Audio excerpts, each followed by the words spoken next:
Hello, I'm Rachel from Dwensa Garden in Ireland, and you are very welcome to this video all about my top 5 perennials. Now, I absolutely love perennials because wow, I just love the vibrancy and the colour that they bring to a garden. I think the worst thing for me would be an evergreen garden where nothing ever changed. I love the newness and the anticipation of looking forward to summer and spring. So for me, a perennial garden has got to be the best thing. Of course, the downside is that in winter there's not a lot to look at. That's okay, I can tolerate that. Now today I'm collaborating with Alexandra from the Middle-Sized Garden, and I'm going to talk about my top 5 and Alexandra is going to talk about hers. So let's get on with the video.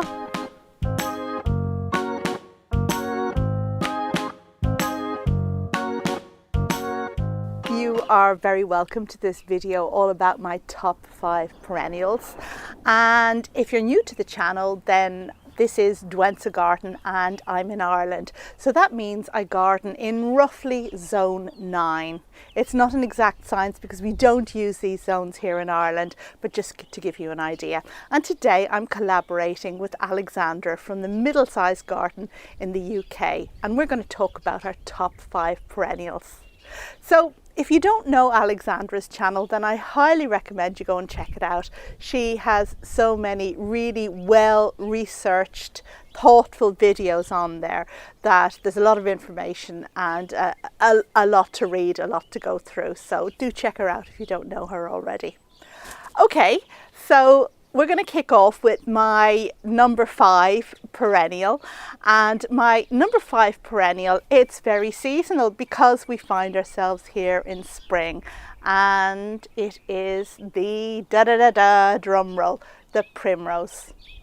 I absolutely love the humble primrose, and the primrose is such an amazing plant to me because it is one of the very first to pop up in the garden.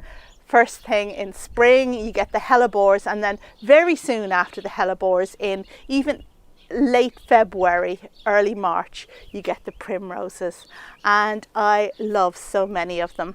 Not just the native primrose, which is Primula vulgaris, or even the cowslip, which is Primula veris, but I love, I suppose, the more cultivated hybrids.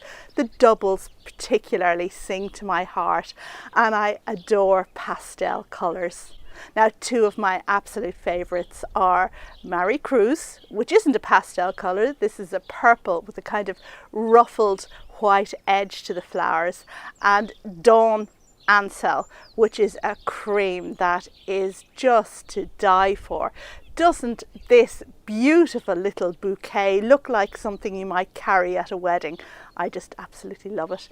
Now, primroses are very easy plants to grow. They're native to the temperate zone, and they like a semi-shaded position. If you are growing them in a warmer climate, this is very important because they do need that bit of shade. Me, I can grow them in full sun because my climate is, you know, it's duller than many people's might be. So they're hardy from zone 5, and they need a moist, well-drained soil. So if you have those conditions, then I highly recommend the primrose. Absolutely love it. Okay, we have a buzzy bee there just to welcome in the welcome in spring, I guess. Right, now we're going to jump over to Alexandra's channel and hear about her 4th favourite perennial. Thank you, Rachel. I must admit, I couldn't imagine a garden without primroses. They're so sweet and modest, and they just lift our spirits at a time of year when we really need something to look at in the garden. My next choice is Agastache. It's often commonly called hyssop, giant hyssop, Mexican hyssop, but the trouble with common names is that quite often you've got a number of different plants that will have the same common name, and not all hyssops are Agastaches, so I'll stick to Agastache. I'm not completely convinced I'm pronouncing it right, by the way. Agastache is another really long flowerer. It'll flower basically from midsummer until the first frosts. Pollinators adore it. You could find your clump of Agastache in the garden just by closing your eyes and walking along and waiting to hear the buzz. There's a wide range of colours. There's blues, purples, oranges, whites and pinks. And it's hardy to -15 centigrade, 5 Fahrenheit. But if you have colder winters, you could grow it as an annual. It's a North American native, but it grows very happily all over the world, and it's happy in sun and partial shade. This is another plant that I discovered in my sister-in-law's garden, although of course I've enjoyed it in gardens all over the UK. And I'm now thinking of buying it for myself, and I particularly like the way she's used the other blues around it. Here is a blue agastache, it's next to a blue salvia, it's got a lovely silvery blue echinops near it, and also there's lavender and there's a blue with silvery leafed aster. So I think it just makes a lovely blue and silver clump. Wow, Alexandra, I just love your sister-in-law's borders. They are to die for, and that agastache is gorgeous. I am also not sure if I'm pronouncing it correctly, but we'll go with agastache.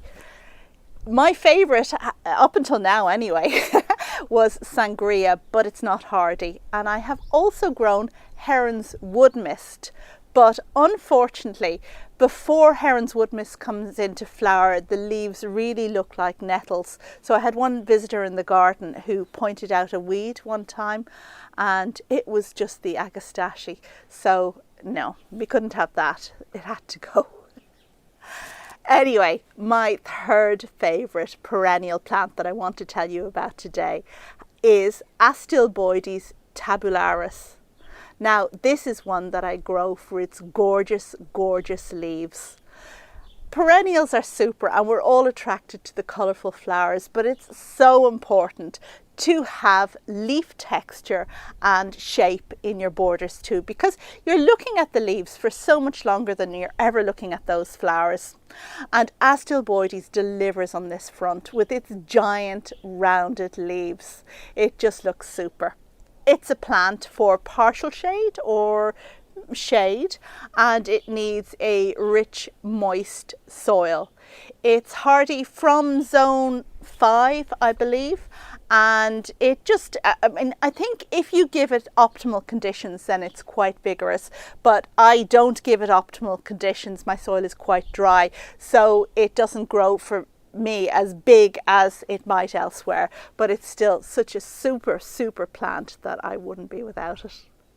Okay, Alexandra, what's your next one? And my next choice is euphorbias. And perhaps people don't really think about euphorbias as a flower, although it does flower. And in February, really early in spring, in my garden, Euphorbia wolfenii is producing some lovely citrus blooms, and they last really for 3 months. And then there's Euphorbia robii, which is a lovely citrusy green that takes over from about mid-spring until early summer, and they're so trouble-free. They seem to roam around the garden, planting themselves wherever they like, partial shade and sun. Euphorbias are generally quite hardy, although there are a few that won't be happy below, say, -6 Celsius, 21 Fahrenheit. So it is worth checking but there are also quite a few which will go right down to 0 Fahrenheit, which is -17 centigrade. I particularly liked these euphorbias in my sister-in-law's garden. I think it's Euphorbia silver swan, and it's got this lovely white and silver striped foliage. And it goes really well with the white Japanese anemones and also with a cornus, Alba elegantissima, another variegated leaf next to it. So euphorbia is a really hard-working perennial simply because it's not just about the flowers, it's also about the foliage. Good choices, good choices. Me too, I also love euphorbias, and this is my favourite one here. Amygdaloides, I'm not sure how to pronounce it, but it's just fantastic. Anyway, I want to tell you about my favourite perennial of all time, and this is one that makes my heart sing.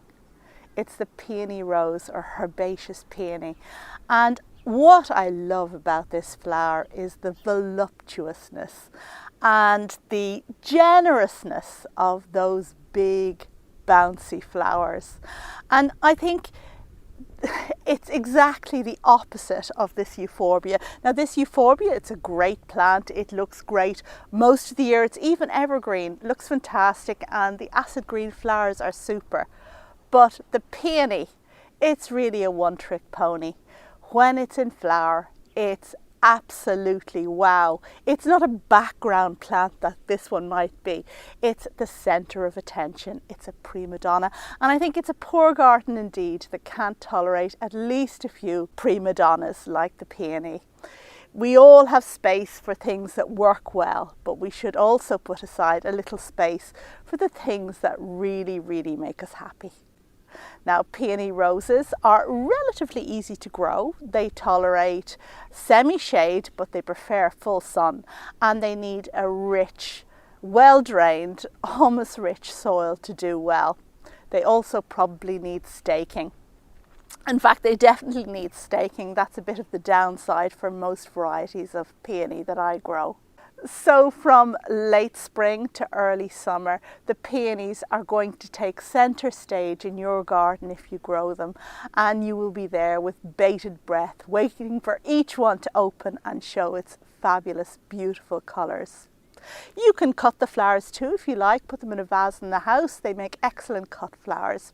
And whereas I did say that the peony was a bit of a one-trick pony, it should be noted also that some of them are scented and some of them give excellent autumn colour on the foliage. It takes on hues of orange and that, which look wonderful in the garden. So for these reasons, the peony rose has got to be my number one absolute favourite perennial. And that brings me to the end of this video on my top 5 perennials, a collaborative video with Alexandra from the Middle Sized Garden. You should now go over to Alexandra's channel. I will put the link above to her video. So to get the full picture, you will need to see both videos. I will appear in hers and she, as you have seen, has appeared in mine, and you'll get the full picture of what our favourites are.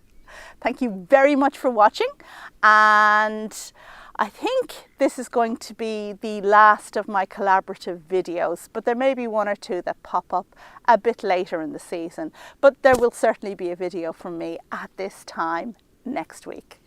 Thanks as always for watching, and bye!